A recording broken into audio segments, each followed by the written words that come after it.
Major funding for these broadcasts has been provided by grants from New York Community Bank, Capital One Bank, Eastern Consolidated, M&T Bank, Sterling National Bank, Meridian Capital Group, the Wickoff Organization, Customers Bank, Ariel Property Advisors, Chase Commercial Term Lending, Chase Mortgage Lending, Perfect Building Maintenance, Genova Burns.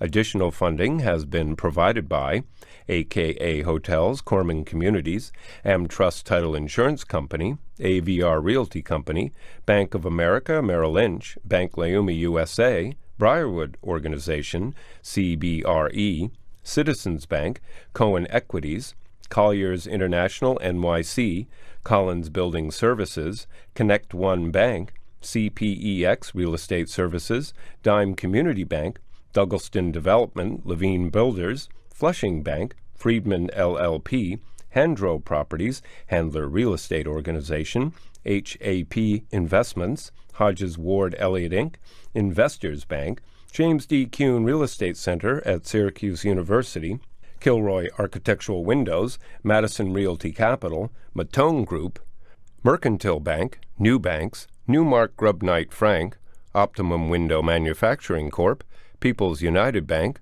Polsonelli, Rosewood Realty Services, SJP Properties, Stonehenge Partners, TD Bank, Terra CRG, the Knackle Group at Cushman and Wakefield, Maring Goff Family Foundation, the Moynihan Group, and these friends.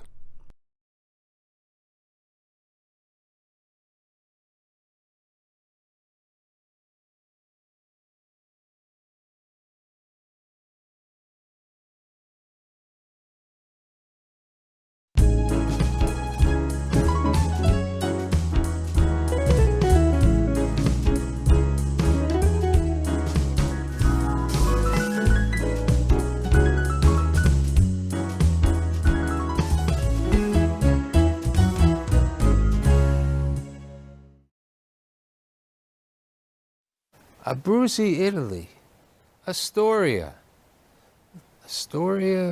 public school. Nah, I'm going to get involved with real estate. Nah, I like real estate, but I also want to be a banker. I want to convert the Steinway building, Eagle Electric building. I'm going to get involved. I'm going to be a community leader.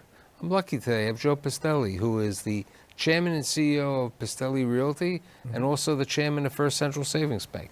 Thanks for being here. Mike, thanks for having me back. So tell me a little about Grandpa, because Grandpa came over earlier than your father. Yeah, my grandfather came here in the 1930s and went to the west, the Midwest, and in Vancouver area. So did he come to New York first, or he went to the west originally? They went to the west side and into Vancouver, Canada, and worked in mines. And actually, my grandfather, growing up with him, we all lived together at that time. He had what I would refer to a Western twang. So he would speak to you with, I reckon it'll be a nice day today, or with an Italian accent to that. So he was a very, very amazing guy. And he was even in the military, right? Yeah, he was in cavalry. Where was he stationed during the cavalry? I don't recall. I don't remember exactly where. So he's here with your grandmother? No, my grandmother was in Italy with my father. Okay.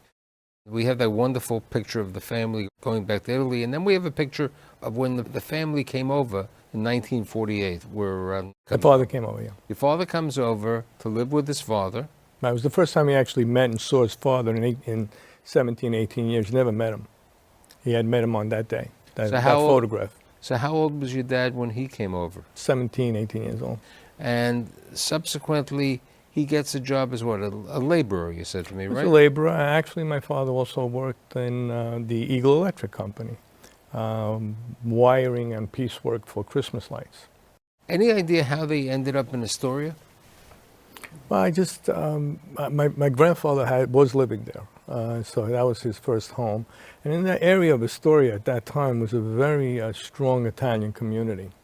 And they all networked with themselves and worked with themselves, and that's where that was their groundwork for that particular group of people that came from this Abruzzi area. My mom ended up in Thompson Street, Mulberry and Sullivan, that area. So they lived where'd there. your mother come from? Where in They came from the Regine, the area called Savignano, which was part of Naples, the countryside of Naples. When did Mom come over? Around the same period of time. How'd Mom meet Dad? In Little Italy, there was an Italian movie theater, and then my father met her coming out of the movies.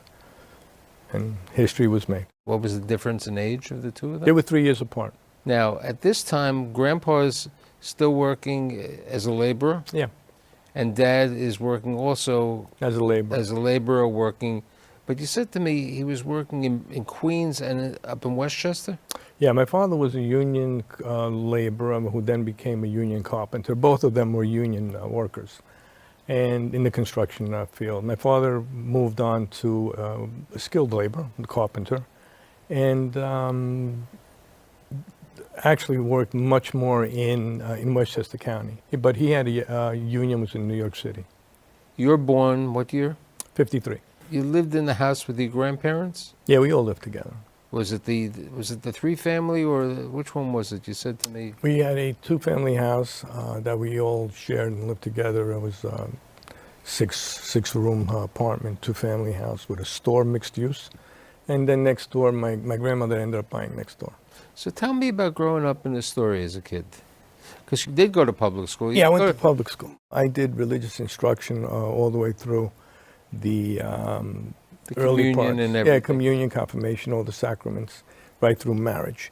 Growing up in Astoria was a very nice place. It was an eclectic, I think I would refer to it as an eclectic neighborhood. Many different people. The Italians were there. The Hispanics were there. All different people lived there. But you said you didn't feel missing. You felt comfortable. Your father was a worker, he was a laborer, but you had a comfortable life. You enjoyed growing up. Yes. You went to Horace Harding, I believe? Yeah, PS10 and Flushing High School. Okay, in Flushing High School. Flushing was a little far. Yeah, my parents had moved to Whitestone. I was living with my grandparents still in Astoria. And the reason for that was that I was finishing up certain things that were going on there. So I would bus it back and forth to Flushing while I still lived in Astoria until they had finished fixing up their house, and then we all moved in together. So you graduated high school, and at this time, your father has a health problem, right? Yeah.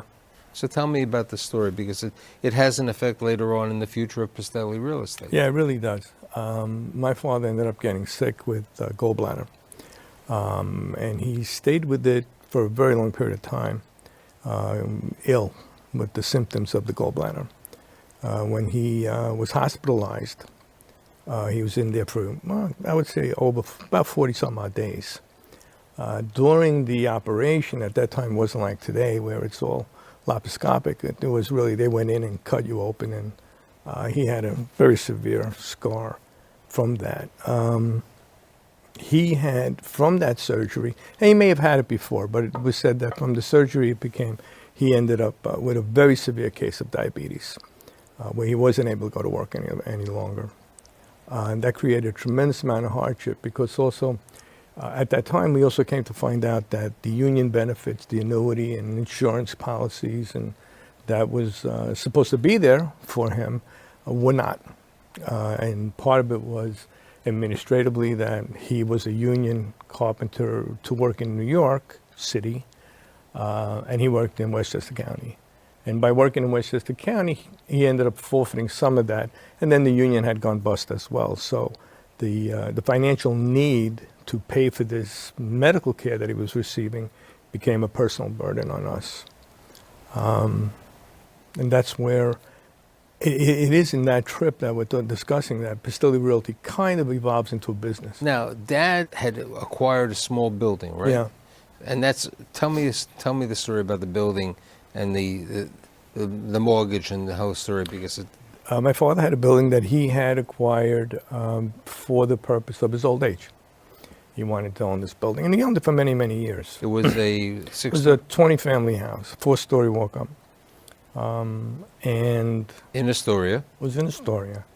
And when he got sick, I approached him because the hospital bills were coming in. They wanted to get paid.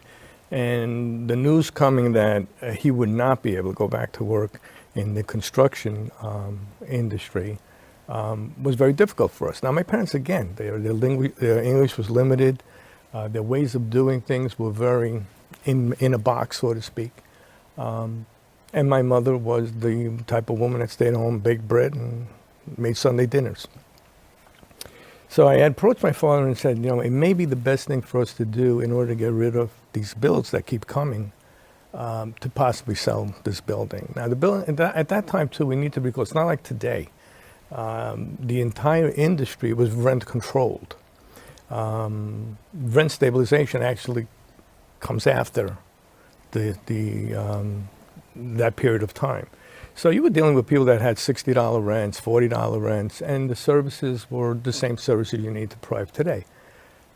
And he did not want me to sell the property, and I stayed with his wishes. And then at some point he did listen to me and said, "Look, if you think this is the best thing for us to do, we would do that." We ended up selling the property. I knew nothing about the real estate business. But you said you sold the property and you had a second mortgage, right? Yeah, we had a first mortgage with one of the larger institutions in New York, and then we placed the second mortgage in order to facilitate the sale. This would provide my father with this additional income, right, from the cash flow. From the cash flow of the second right, mortgage, which was actually more than he was making from the rents, because they never made money with the rents. And we at that time, the mortgage was written to allow for an assignment and assumption of that first mortgage, which is what we passed along. 2-3 years later, the owner of the buyer of the property, the owner of the property, ended up losing him, not paying us. And that's how you acquired the property back. Yeah, we went to auction, we acquired the property back, and that was the realization that, for me, and for my dad, I think, that there was a business here to be had. Now, what were you doing prior to this when the building was, sold? Were you doing were you working in? We were working in construction, but we also were able to have the court appoint us as the receivers, management and receivership. But you were doing construction yourself at this time? Yeah, we were working for a construction So company. now you take over the property and you decide that there's really a business here. Yeah, we come to realize that you can buy, sell, and if it goes bad, you can actually take it back. Right, and you're about 20 years of age at this Yeah, I was about 20 years. I was single. Okay. What happens 10 years later that you decided with a bunch of Greek guys, also in Astoria, needless to say, that there was a need for a new bank? What happens with the inception of Marathon Bank? Well, I was invited to join a group of people that were a commercial bank in organization. So I knew the members of the investment group. I became a part of that group, and the bank eventually did open up, and it was chartered as a national bank. I became a director on the board, along with the other group, who were really mainly successful business and professional people who got involved with the bank. And the bank had a need because the Astoria community, the Greek community, had a need for a small community bank. Absolutely. Because at that time there was only really Atlantic Bank and some others, and Right. there was a need. Simultaneously, with the exception of Marathon, Pistilli grows, Yeah. acquiring properties. So how do you acquire, which is really cute to say, because your dad worked doing some work at Eagle Electric, the Eagle Electric building. Tell me about the Eagle Electric building. Eagle Electric building was vacant for a period of time. The Eagle Electric building was about 50,000 square feet. I'm sorry, about 125,000 square feet. It was 3 floors of the original building. It was spandrel poured concrete, reinforced concrete, built to probably around 1920, 1925. Right near the park. Right near the park, and protected in a way because the park, and it's being the whole block, won't allow for any construction around it. We tried to buy it a couple of times, was unable to buy it. I approached the owners with a leasehold concept. I said, if you allow us to lease it from you with the right to develop it into an equity plan, a co-op plan. And the co-op plan versus the condo plan, the only reason why we went that route is because we didn't have a deed. We had a 50-year lease with an option to buy in year 12 and 13, which the co-op eventually bought the property and now has a deed, a fee simple deed there. And in addition to the 3 floors that were there, we took the first 2 floors, made them into loft apartments. So they're actually a split level, so to speak.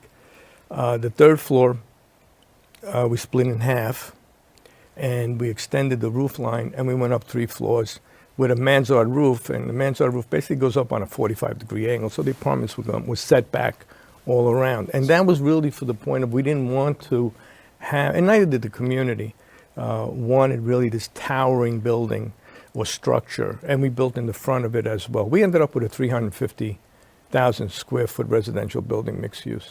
And then you also, another building that had notoriety was the Steinway. Steinway, which also then became Stearns, I believe. Stearns was there for a while. I was one of their warehouses. Obviously, they went out of business as well. I bought the building from a family that owned the property, and the husband was killed in an aircraft accident on his way to Greece. And they were settling up their estate and all, and we ended up approaching them to buy the property. And we bought the property, and we converted that into 201 condominium apartments. We developed parking. We developed some professional space on the lower level. It's a beautiful, beautiful location. It's on 45th Street on Ditmars Boulevard. You did some ground-up construction. We did a Newtown office building of 85,000 square feet on Newtown Avenue. So what happens in 1999? Marathon was 1986. Yeah. You're on the board of Marathon, the bank is growing, and at that time the bank was subsequently acquired by a Greek financial institution. Yeah, part of it was. Part of it was. And you decide with a bunch of people to start the first state-chartered savings bank since 1929. Yes. Called First Central Savings. Tell me about First Central Savings. Well, I think that first, I have a passion for the financial service or the banking industry. And a lot of that came from Marathon National Bank. It was a great institution, great group of guys who started something that it's not the easiest thing to get off the ground. From a de novo point of view, it's not like they bought a charter. This was actually started from the ground up, as was First Central Savings Bank. And I did, and I still believe that small community banks do serve a purpose. But why a savings bank as opposed to a commercial bank? A savings bank at that time, I'm not sure if it's the same today, a savings bank at that time allowed you to have 25% loan to a borrower, where the commercial charter only allowed you to do 10%. So there was an advantage of leveraging out to the real estate industry, if it was real estate, collateralized, up to 25%. So how do you find that your first branch, which was a former chemical manufacturer's Hanover bank? Yes, it was. Whitestone, Queens, on Francis Lewis Boulevard. It was a branch that came available through a merger and acquisition, unfortunately, but fortunately for me. One of our real estate people in Queens who own it, I think they actually developed the property. I approached them. They wanted to put another bank there, and it became the home of First Central Savings Bank. It's a great location. So the bank in 1999. April of 99. And there was a number of articles, which basically said that there was a need for the community. I mean, Dave Slackman, who was president of Atlantic's retail branches, said that there was a need in Queens specifically for the community. So the bank, at that time, you were the chairman of the bank? I was the chairman and CEO at that time. And over the next couple of years, you opened up, 7 branches? We had a total of 9 locations, where we have 8 now. Now, how do you decide to move your corporate headquarters out of Queens to Glen Cove? That was the decision that was really made because we were heavily in getting involved in 1 to 4 residential lending, and we were buying and selling and buying and selling them. And as the company grew and the need for more space and more people dealing with this product, and from a tax-based point of view too, it made sense for us to go to the location. So you were doing the 1 to 4 and selling them to the government? We were selling them back to the organized originators. Fannie Mae. Yeah. So unfortunately, like everything else in banking, when 2008 came around, 2008, 2009 came around, but what happened to the bank at that time? Well, the economy went against us in a very big way. We had grown the bank to about $875 million in assets. It was a very profitable bank. But like many smaller banks at that time, regulations changed. The public changed. The public had leveraged itself out personally itself on commercial real estate. The development side got hurt. People were doing HELOC loans to buy boats, to buy second homes, and many other reasons. We got caught in that trap. But fortunately, not unfortunately, many of the banks who started, in the 90s, the end of the 90s, like Liberty Point Bank, and a couple of other, Lightstone Bank, they weren't able to survive the period of time. And you and your management team and your directors really stood in over there. And for the past, fortunately, right now, the bank is profitable, running a good operation, and you're still involved with the bank as the chairman. Yes, I am. I think a lot of that I'd like to give credit to, and I think it's important to give credit to, because I think along the way the regulators have received maybe sometimes a hard hand.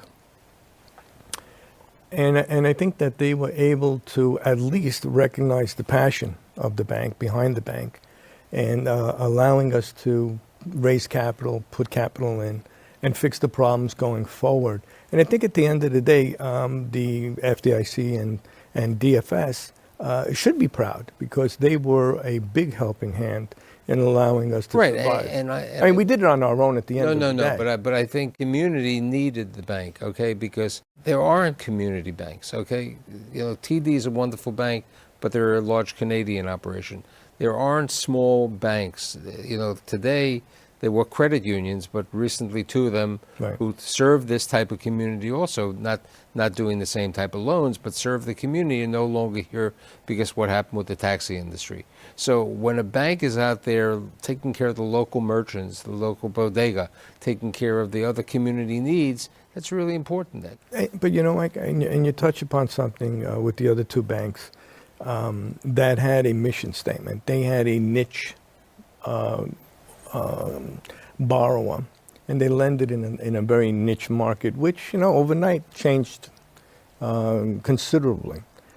So I think in as much as small community banks are needed and need to find a niche, I think when it comes to niche lending or any type of niche, you really do need to be able to begin with that niche to be a philosophy, a culture. It's not just to say that we're going to oversaturate whatever we're doing in barbershops or shoe stores or bars or restaurants. Any over-concentration of anything in the banking business is going to send up red flags because it's like anything else. What's good today may not be that great tomorrow.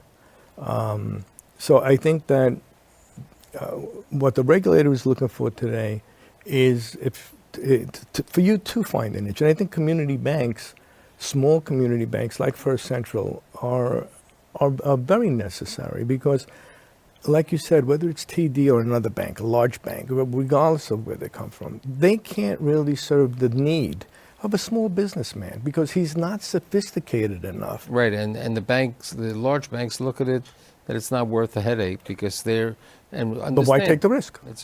Let's talk a little bit about family and the next generation of the Pistillis in the real estate business. I love that. Okay, so tell me about the kids. My daughter just got married. Right. She married someone in the business. Really nice son-in-law. I couldn't have gotten a better son-in-law. She works in the business, vice president of customer service. That's Lindsay. My son Michael is also vice president. He oversees actually our Bronx portfolio on the residential side. And I have my brother's three children, my niece Gina, her husband Larry, who I dragged along today, and my two nephews Michael and Anthony. They also are in the on the residential Queens, Brooklyn side. My nephew Larry takes care of our professional and commercial space, and a little residential in the Bronx. So what do you want to do when you grow up, Joe? I want them to send me a check. So wait, so you want to follow the same thing that your father what he did when he bought the first building, right? Yeah, I would say that. Yeah. But I would say, for the kid, the Astoria kid, who, you didn't tell me how you ended up in Flushing. Now I understand because of the movement over there. It's fortuitous in a way that Dad got ill, that you were able to learn and gain in the real estate business. It's fortuitous also that, you've served the need of building apartments in a neighborhood that today that everybody wants to be in Queens and everybody wants to be near Astoria. It's a great place. And since I toured the building, the Eagle Electric, I saw the quality of the work and the community. And I'm happy that all the kids and everybody are healthy in the family. And thanks for being here today. I just want to touch one thing that I think is important. I didn't get in, the relationship that my brother and I had, my brother Tony, and he really does the outside structure of the operation side. We've had a relationship and a chemical that really has made that work. And I hope that the kids can really find among themselves who plays one in each part. But if you look at that picture of your father coming over from Italy and the family, that's what the Pistilli family is. Yes, years ago, and that's what it's going to be today and in the future. I love that.